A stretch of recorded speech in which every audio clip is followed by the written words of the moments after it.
عن أبي سعيد الخدري رضي الله عنه قال نهى رسول الله صلى الله عليه وسلم عن صوم يومين النحر والفطر وعن اشتمال الصماء وأن يحتبي الرجل في ثوب واحد وعن الصلاة بعد الصبح والعصر. اس حدیث کے راوی ابو سعید خدری رضی اللہ تعالی عنہ ہیں. اس حدیث میں 3 چیزوں سے ممانعت وارد ہوئی ہے. فرماتے ہیں کہ نہا رسول اللہ صلی اللہ علیہ وسلم عن صوم یومین، رسول اللہ صلی اللہ علیہ وسلم نے 2 دن کے روزوں سے منع فرمایا. یعنی 2 دن کے روزے رکھنا حرام ہے. الفطر والنحر، ایک عید الفطر کا دن اور دوسرا اضحیٰ کا دن، قربانی کا دن جو پہلے بھی گزر چکا. وعن استعمال الصماء وان يحتبي الرجل في الثوب الواحد، اور 2 قسم کے لباسوں سے روکا ہے. 2 قسم کے لباسوں کو پہننے سے منع فرمایا. ایک لباس کا نام ہے استعمال الصماء اور دوسرے کا نام ہے احتباء. استعمال الصماء، صماء چٹان یا یہ ستون وغیرہ کو بولتے ہیں جس میں کوئی سوراخ نہ ہو، کوئی منفذ نہ ہو، کوئی داخل ہونے کا نکلنے کا راستہ نہ ہو، بلکہ بالکل سیدھا ہو، چٹان ہو، ستون ہو، اسے صماء کہا جاتا ہے. استعمال الصماء سے مراد یہ ہے کہ صماء کی طرح کپڑے میں لپٹنا. ایک انسان اپنے ہاتھوں کو سیدھا نیچے لٹکا لے اور پاؤں بھی سیدھے رکھے، کھڑا ہو جائے اور کپڑا اوپر لپیٹ لے. اب ہاتھ بھی اس کے باہر نہیں نکل سکتے اور پاؤں بھی باہر نہیں نکل سکتے. اس صورت میں 2 مفاسد ہو سکتے ہیں. اگر اس طرح کا لباس پہن کے چلے گا تو گرنے کا اندیشہ ہے، اور بیٹھے گا تو برہنہ ہونے کا اندیشہ ہے.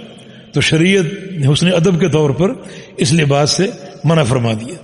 احتباء جو ہے، احتباء کا لباس، اس سے مراد یہ ہے کہ آپ بیٹھیں اس طرح کہ آپ کے پاؤں زمین پہ لگے ہوں اور بیک سائڈ بھی، اور گھٹنے آپ کے اٹھے ہوں، سینے سے لگے ہوں، اور اپنا کپڑا آپ کمر سے لپیٹیں اور لپیٹ کر گھٹنے تک لے آئیں، گھٹنوں سے اس کو باندھیں. اس لباس میں بھی برہنگی کا امکان ہے.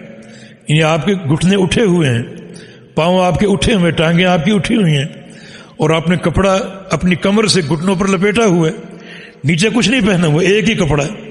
تو اس میں برہنگی کا احساس ہوگا، برہنگی کا امکان ہوگا. اس لیے رسول اللہ صلی اللہ علیہ وسلم نے ان 2 قسم کے لباسوں سے روکا ہے. باقی اگر نیچے آپ نے لباس پہنا ہو اور اوپر آپ ایک کپڑا لپیٹ لیتے ہیں، جیسے بعض لوگ دیہاتوں میں عام طور پہ اپنے رومال سے کمر سے لپیٹ کر گھٹنوں پر باندھ لیتے ہیں، ایک طرح کی ٹیک لگ جاتی ہے، تو یہ جائز ہے. لیکن جمعے کے دن اس سے روکا گیا خطبے کے دوران، کیونکہ اس میں جب ٹیک لگے گی تو نیند آنے کا اندیشہ ہے. تو جمعے میں آپ سیدھا بیٹھیں، احتباء نہ کریں، ٹیک نہ لگائیں، اور ٹیک لگائے بغیر اپنے امام کا خطبہ سنیں.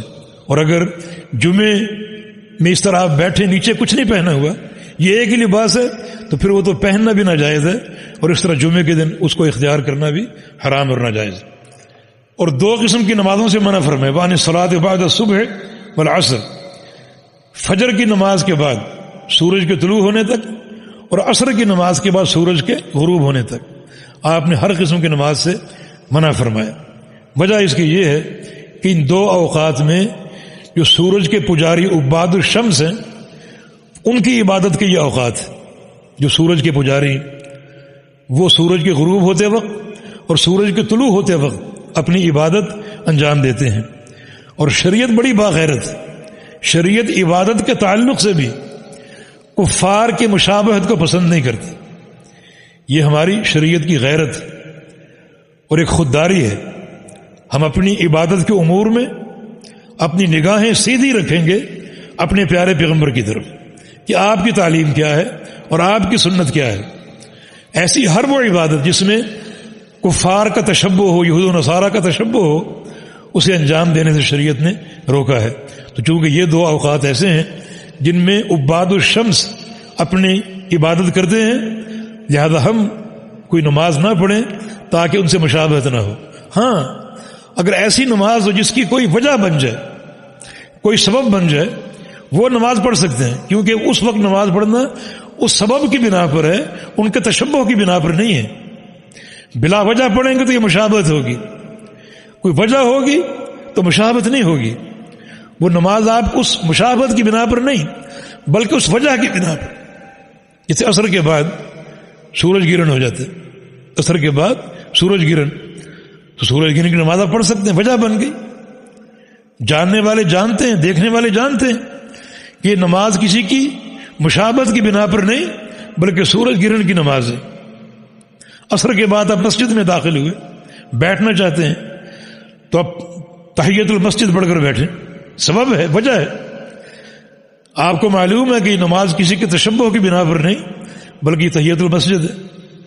عصر کے بعد آپ نے طواف کیا، عصر کے بعد جنازہ آ گیا، تو وجہ ہو تو وہ نماز پڑھی جا سکتی. اس طرح فجر کے بعد بھی. جی